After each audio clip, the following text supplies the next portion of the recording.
Yo, I don't know why I moved the phone, but yeah, we're just doubling up, you know what I'm saying? Video after video, you dig, you know what I'm saying?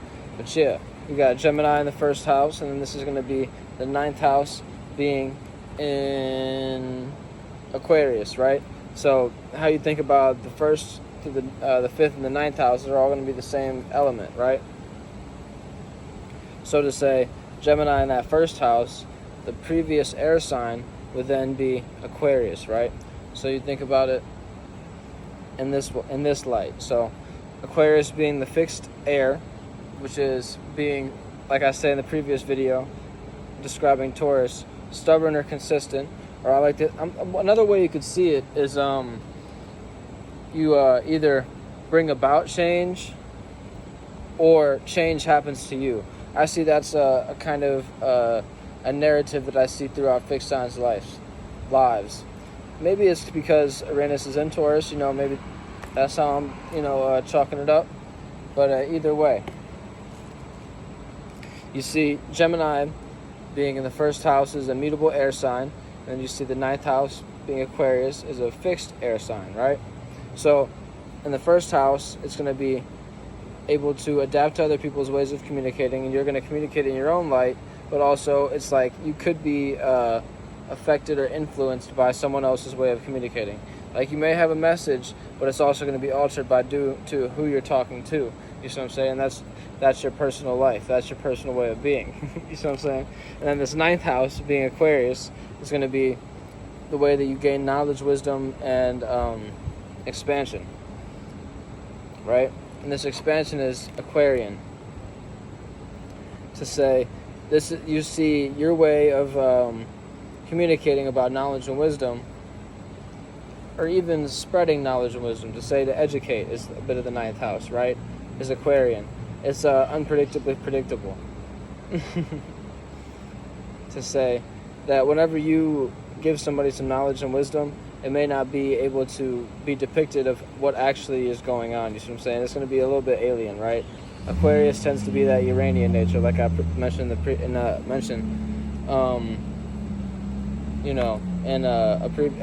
previous video I was speaking on Aquarius as well, and the Aquarian nature, and how it's influenced by Uranus as a outer planet, right? And you're going to spread this knowledge and wisdom in an associative nature. So to say that Aquarius tends to be the humanitarian sign, one that is going to be opposite to Leo, so it's going to shine its light, but it's going to be a light that's spread throughout others, so it may be obscured due to the surrounding lights around it, right? Like to say, if an individual has an intellectual mind state, they're going to bring around people that are also interested in what they have to say. So to say that, the quietest person in the room is generally the most intellectual, right?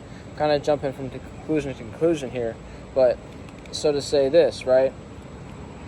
The individual that has very intellectual is obviously using each thing that they say moment to moment to actually get to a final goal, right? And some individuals may not be aware of this, but they're also going to ride along on the ride, you know what I mean? Because they're interested in what this individual has to say, right? And so to say, you associate this knowledge and wisdom that you have, and you're going to bring it throughout people and say, okay, this is what I've experienced, and this is how I can expand your life as well. And whenever you experience this, that, and the third, this is how you may experience it, right? And this is how you could go about it. This is how you could even just look at it, right? So to say also, okay. I'm kind of finished with that statement. I'm not going to go too much further. Really, you could go deeper with each and everything I say about each video, though. Really, within these houses, the house interpretations, right? But yeah, your sextiles would be the 7th and the 11th house whenever you're looking at the 9th house. And your 7th house would then be Sagittarius. And then your 11th house would then be, since you have Aquarius in the 9th house, and your 10th house would be Pisces, and your 11th house would be Aries. So your 7th house would be Sagittarius. So you gain knowledge and wisdom through relationships, right? But it's a communication. Sorry, there's a child. He's communicating about this car. And this cat almost got ran over real fast. You see what I'm saying? But yeah, that's a whole other story. But not to include that in the video. That's a whole other thing. But yeah, 7th house being in Sagittarius, your relationship is going to give you knowledge and wisdom. You're going to expand through this relationship, right?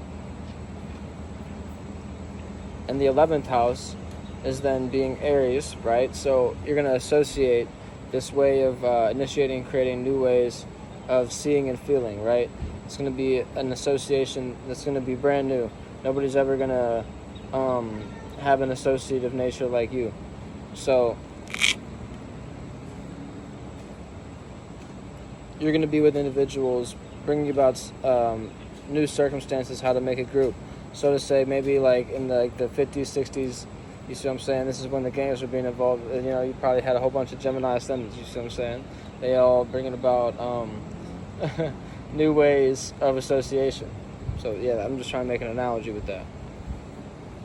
So, you know, you could also look at your squares and things of that nature.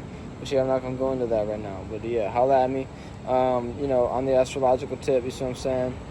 You can holla at me on my email. I'm not sure if I have it in my bio or my about on my YouTube. But I'm going to provide that. It's conscious1347@gmail.com. But yeah, holla back at me, y'all.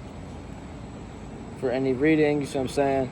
Synastry reading, progress reading. If you want to just do a house reading, holla at me. You see what I'm saying?